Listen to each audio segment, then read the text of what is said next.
This is the history of the Ernest M. and Mabel P. Skinner family.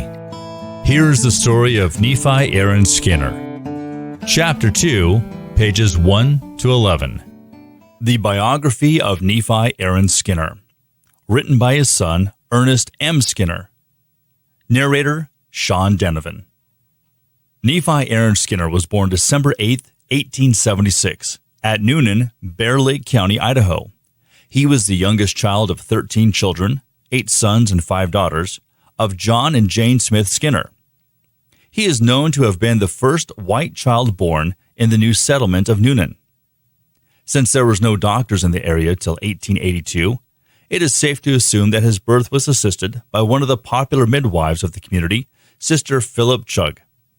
His father and mother migrated from England in 1856 to America and located in upstate New York. In 1868, they decided to come west to Zion.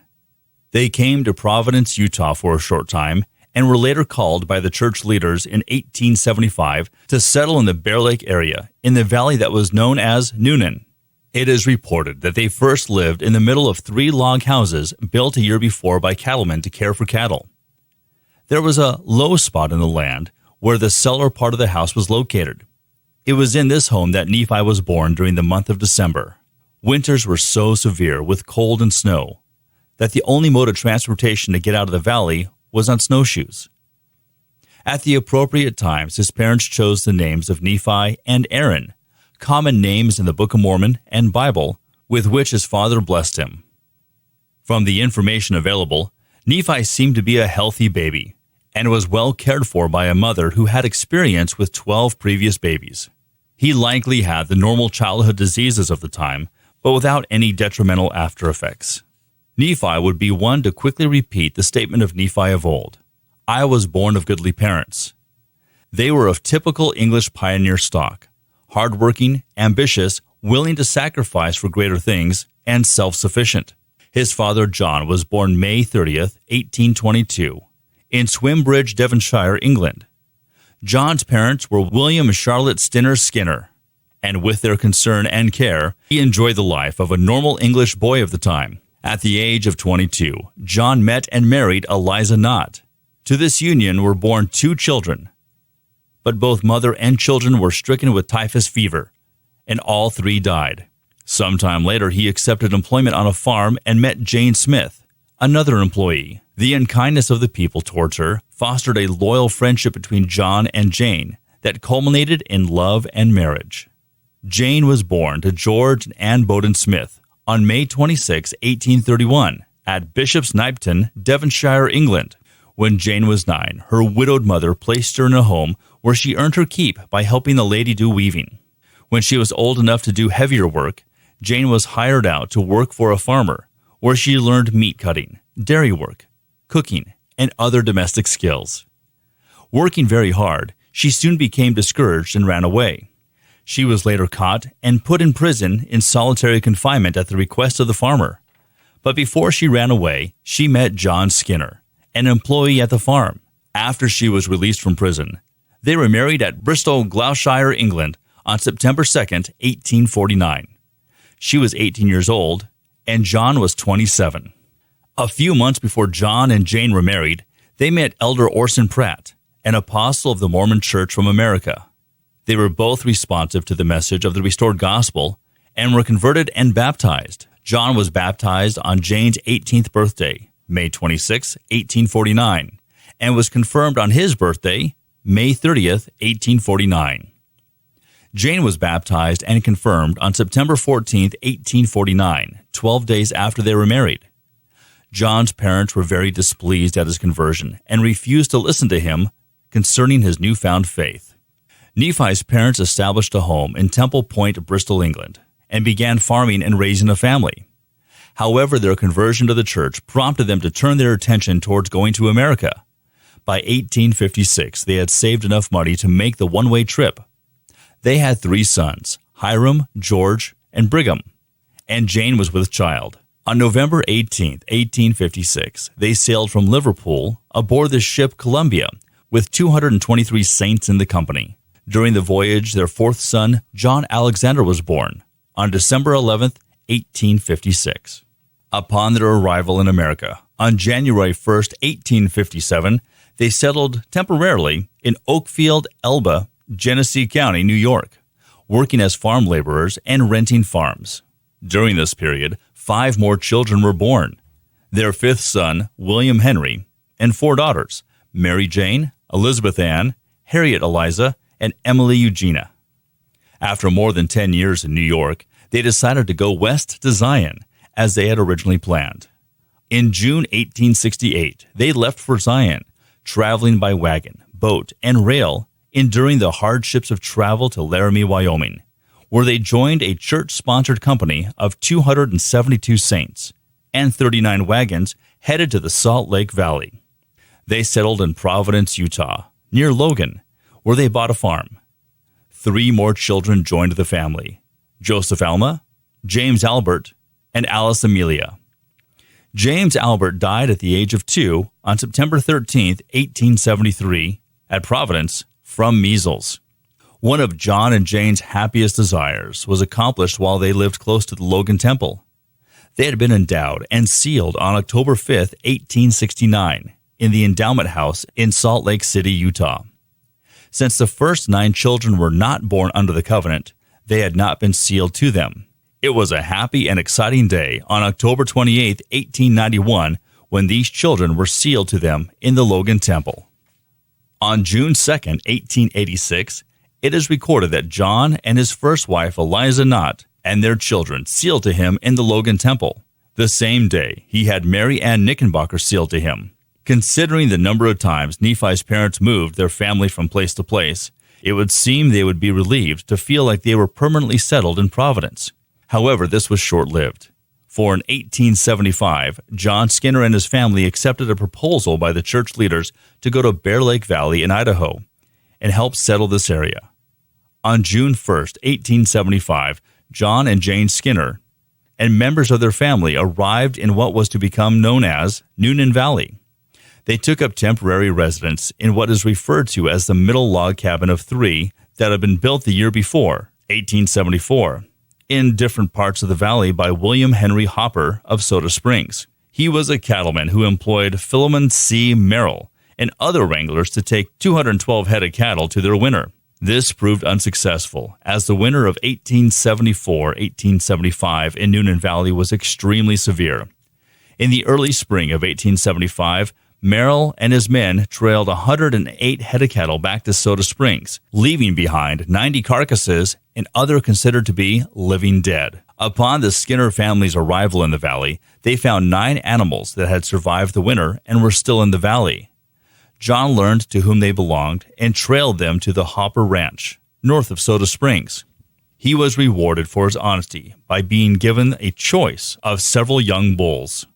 Among the anxious desires of John and Jane was to build their own home near the temporary cabin in which they were living. They needed to clear the land and get ready to homestead acreage on which to settle. Before the winter of 1875, 2 additional families arrived to settle in the valley: the Philip Chugg family and the Andrew M. Freebraren family. The little community consisted of 10 Skinners, 5 Chuggs, and 6 Freebrarens that winter.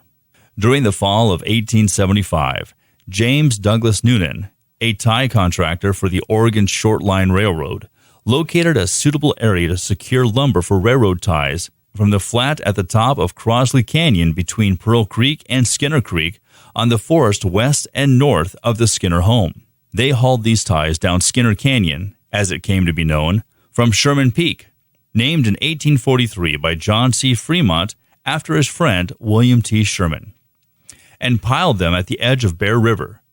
So when the proper time came, they could float the ties downstream to a point near Preston, Idaho. Noonan and his crew were in the area a little longer than a year, and in December 1876, they moved towards Soda Springs. However, the name Noonan remained the name of the valley, where Noonan had camped that first year. While in the valley, Noonan's tie crew were good customers of the Skinners, purchasing eggs, milk, and other food supplies. Jane often did the laundry for these men. Nephi became the first white child born in Noonan on December 8, 1876. During 1876, church leaders selected Noonan Valley as the place to establish a dairy cooperative. Bishop Henry J. Horn of Paris was directly in charge. The site of this enterprise was near the mouth of the Co-op Canyon, which was named after the dairy. By the spring of 1877, 200 head of cows had been moved into the valley for the dairy co-op. Butter and cheese were made and shipped to Paris and Soda Springs. Several attempts were made to float these products down the river on rafts, but this was soon termed a failure.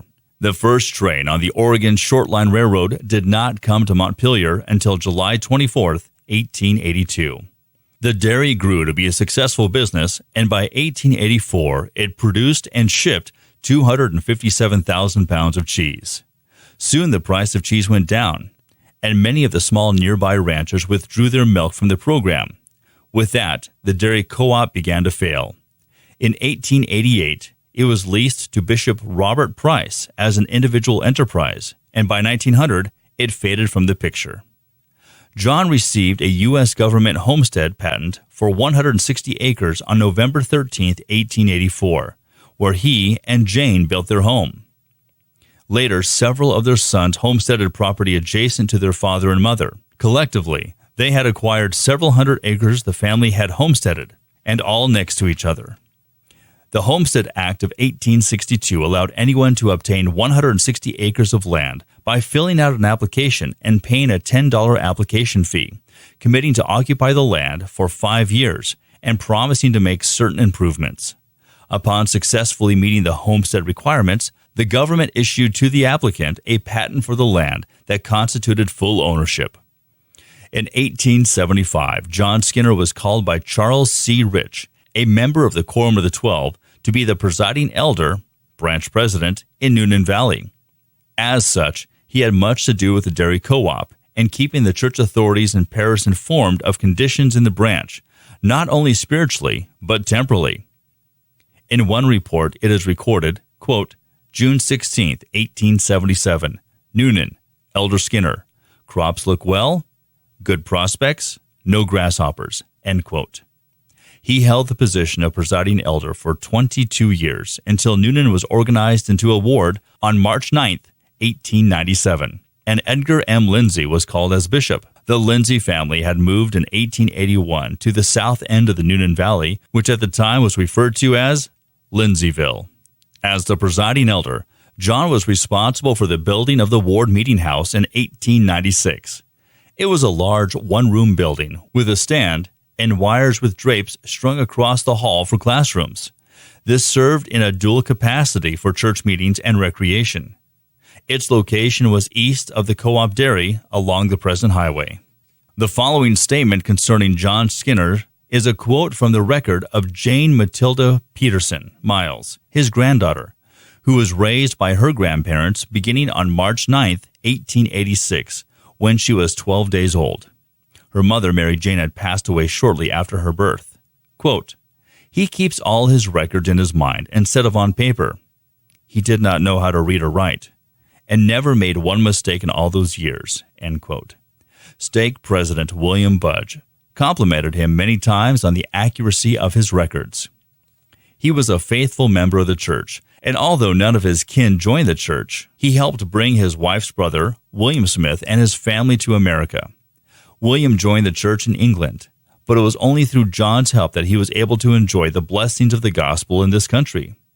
Tithing and fast offerings were paid in kind to the church at this time. John and Jane started the first school in Noonan. It was held at their ranch in the milk room of the dairy.